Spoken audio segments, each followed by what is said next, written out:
जय श्रीमन्नारायण। राधे राधे। आप सभी भक्तों को होली के इस पावन पर्व की हार्दिक शुभकामनाएं। होली के इस पावन पर्व पर आपके जीवन में नई उमंग और प्रसन्नता का संदेश हो। रंगों का यह त्योहार आपके जीवन को सजाए और आपकी खुशियों को दोगुना करे। इन्हीं शुभ मंगल कामनाओं के साथ आज का वीडियो शुरू करते हैं। प्रिय भक्तों, होली का नाम सुनते ही मन में रंगों की बौछार, हंसी ठिठोली, गुलाल से भरी गलियां और प्यार से लथपथ चेहरों की छवियां उभरने लगती हैं। यह सिर्फ एक त्योहार नहीं बल्कि हमारी सांस्कृतिक विरासत का अभिन्न हिस्सा है, जो हर साल हमें प्रेम, सौहार्द और बुराई पर अच्छाई की जीत का संदेश देता है। हर साल बुराई पर अच्छाई की जीत की याद के रूप में फाल्गुन पूर्णिमा तिथि पर होलिका दहन किया जाता है एवं होली का यह पावन पर्व मनाया जाता है। फाल्गुन पूर्णिमा पर भगवान विष्णु एवं माता लक्ष्मी की पूजा, व्रत आदि करने का जितना महत्व है, उतना ही महत्व इस दिन फाल्गुन पूर्णिमा की पौराणिक कथा का पाठ करने का है। मान्यता है कि इस कथा को सुनने से यश, कीर्ति, धन धान्य और संतान सुख प्राप्त होता है तथा मरणोपरांत वैकुंठ धाम की प्राप्ति होती है। तो भगवान श्री हरि विष्णु और माता लक्ष्मी को नमन करते हुए कथा का रसपान करते हैं। तो प्रेम से बोलिए विष्णु भगवान की जय, माता लक्ष्मी की जय। महर्षि कश्यप की पत्नी एवं दक्ष पुत्री दिति के गर्भ से हिरण्यकश्यप और हिरण्याक्ष का जन्म हुआ। दोनों ही महाबलशाली थे। फलस्वरूप देवताओं को पराजित करके दोनों भाइयों ने स्वर्ग पर अपना अधिकार कर लिया। उनके अत्याचार से देवलोक में हाहाकार मच गया। अतः भगवान विष्णु ने वराह अवतार लेकर हिरण्याक्ष का वध कर दिया। अपने भाई की मृत्यु से क्रुद्ध हिरण्यकश्यप भगवान विष्णु को अपना शत्रु मान बैठा और उनसे प्रतिशोध लेने के लिए भगवान ब्रह्मा की तपस्या करने लगा। उधर हिरण्यकश्यप की अनुपस्थिति में देवताओं ने दैत्यों पर आक्रमण कर दिया और स्वर्ग पर पुनः अपना अधिकार प्राप्त कर लिया। हिरण्यकश्यप की पत्नी कयाधु उस समय गर्भवती थी, जिसे देवराज इंद्र ने बंदी बना लिया। वो कयाधु को लेकर अमरावती जा रहे थे। तभी मार्ग में उन्हें देवर्षि नारद मिल गए। नारद जी इंद्र के साथ कयाधु को देखकर बोले, देवराज आप इसे लेकर कहाँ जा रहे हैं?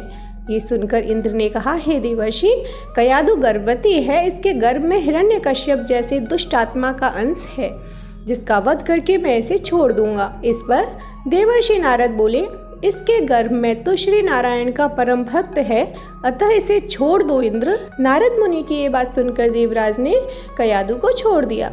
देवर्षि नारद हिरण्यकश्यप की पत्नी को अपने आश्रम में ले आए और बोले, बेटी, जब तक हिरण्यकश्यप की तपस्या पूरी नहीं हो जाती तुम निश्चिंत होकर यहीं रहो। तब से कयाधु देवर्षि नारद के आश्रम में रहने लगी और उनके दिव्य प्रवचनों का रसपान भी करती रही, जिसका गर्भ में पल रहे शिशु पर भी बहुत गहरा प्रभाव हुआ। जब समय आया तो कयाधु ने एक पुत्र को जन्म दिया, जिसका नाम रखा गया प्रहलाद। इधर हिरण्यकश्यप की तपस्या जब पूरी हो गई तो ब्रह्मा जी ने प्रसन्न होकर उसे मनोवांछित वरदान दिया, जिसके पश्चात वो अपने राज्य वापस लौट आया। कयाधु भी प्रहलाद को लेकर अपने पति के पास चली आई। प्रहलाद जब थोड़े बड़े हुए तो एक श्रेष्ठ गुरु के मार्गदर्शन में उनकी शिक्षा का प्रबंध किया गया। एक दिन जब हिरण्यकश्यप अपने समस्त मंत्रियों के साथ बैठे हुए थे, तभी प्रहलाद अपने गुरु के साथ वहां आए और पिता को कृतज्ञता पूर्वक प्रणाम किया। यह देखकर हिरण्यकश्यप अति प्रसन्न हुआ और बोला, वत्स प्रहलाद, तुमने अब तक की शिक्षा के दौरान कौन सी सबसे अच्छी बात सीखी है, मुझे बताओ। ये सुनकर प्रहलाद ने कहा, पिताश्री, मैंने अब तक जो सबसे अच्छी बात सीखी है वो ये है कि जो आदि, मध्य और अंत से रहित अजन्मा है, इस जगत के पालनहार हैं, दीन दुखियों के स्वामी हैं, उन श्री हरि को मैं बारंबार प्रणाम करता हूँ।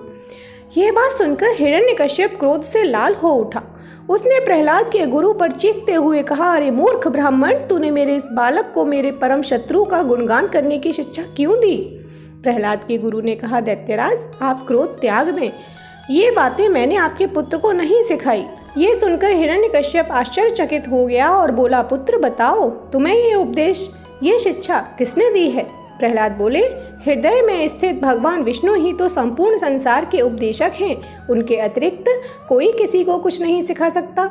ये सुनकर हिरण्यकश्यप क्रोध से पागल हो उठा और बोला, अरे मूर्ख, मेरे सामने विष्णु कौन है? तू क्यों बार बार उस दुष्ट का नाम ले रहा है?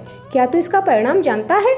हिरण्यकश्यप ने प्रहलाद को बहुत समझाया, मृत्यु दंड का भय दिखाकर भी विष्णु भक्ति से दूर करना चाहा, परंतु प्रहलाद के मन से भगवान विष्णु के प्रति श्रद्धा तनिक भी कम न हुई। इसके पश्चात क्रोधित हिरण्यकश्यप ने अपने सेवकों को आज्ञा दी कि इस दुरात्मा को मौत के घाट उतार दो। इस शत्रु प्रेमी से मुझे कोई लाभ नहीं है, यह कपूत तो अपने ही कुल का नाश कर देगा।